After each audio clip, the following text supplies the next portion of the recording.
Now then, this is just a very short video. We were off the top end in Norfolk a couple of days ago, and there were some nice trees, and I grabbed the camera and thought, right, let's just capture these images, as it were. Really quite nice big conifers, some of them veterans, and it's brilliant, and I will just show everybody else. That reminds me of that video I did quite a while ago, and I'll try and put a link in here, where there were some genuine houseboats on the Norfolk coast. Big wooden boats, beached and turned into houses. Quite delightful.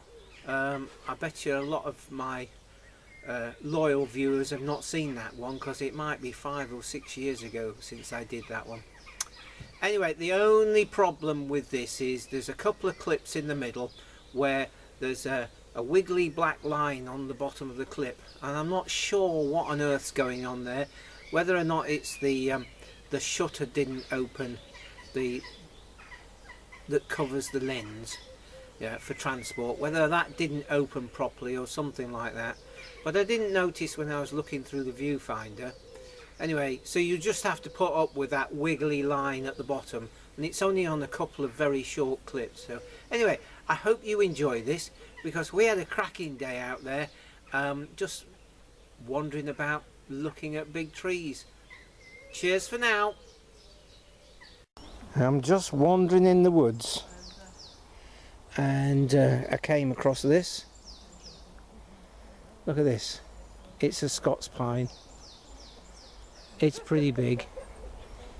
I'd call this a veteran. Hey, and we go up and up and up and up.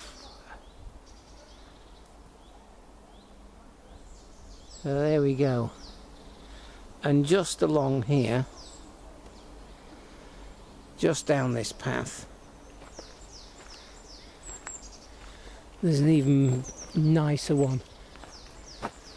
Well, for straightness, that is 3 foot across at the bottom. And look at that. Hey, clean stem and a half decent crown. I just thought I'd share this with you. Just down here somewhere, there's some Douglas fir and some sweet chestnut. Let's go and see if we can find it. And there's another one here. This is just phenomenal. And we've got squirrels up in the crown above me. They're obviously chewing on cones, but this huge spready crown, it's phenomenal. And I'm standing here, threat to my life of marauding squirrels.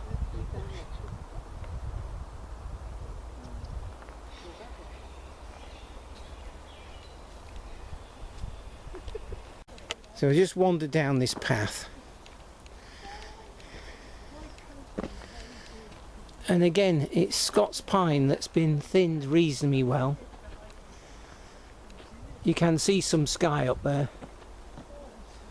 And on this side,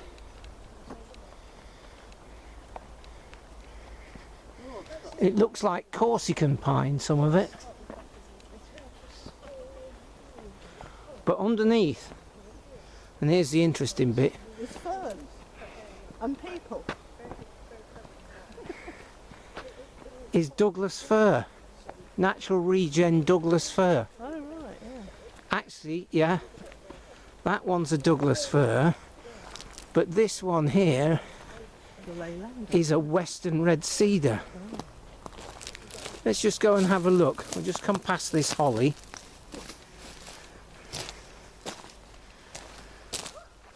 Yes, it's a western red cedar. Natural regen underneath the canopy of these Corsican pine, which I think they need a thin, really. Those crowns look a bit thin, but It needs to get a bit more light in here. And then just round here, you see there. Let's just go round here. That's a sweet chestnut. It's getting up there. I suppose it's an ideal place for it to grow, so it's being drawn up. But that's brilliant, isn't it? Just an example of get the right light levels and thin correctly to attain those right light levels, and you will get natural regeneration underneath.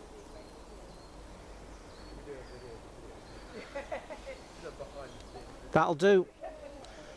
I've been waiting to get to this particular wood for maybe a year and a half.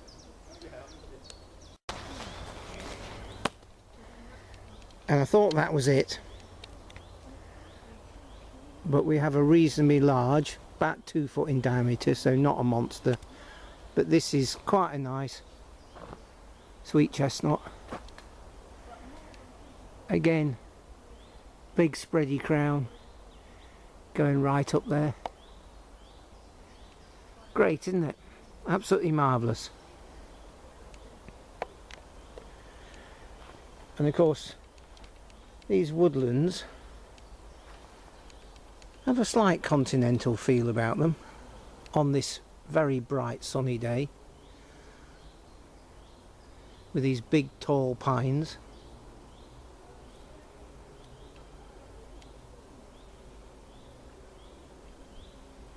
And it looks like in the background there's yet more naturally regenerated western red cedar. Anyway, I've got a crack on. So, like my recent videos, this video continues on because there are other interesting things. And here we've got a Douglas 3'6" in diameter. I'd call it a veteran because the top has been knocked about by the wind and the weather, but it's great, isn't it? Yeah. And there's another one next door to it, which is, I would say that's nearly 5 foot in diameter. Somebody's built this little den up against that snapped off branch, but that is huge. It's great to see it. And just behind it there's another Scots pine, which is equally large. Anyway, 5 foot in diameter, marvellous. Yeah, big crown. It's obviously never going to be felled because of all this dead branch and whatnot. It will just continue to be a veteran. There's another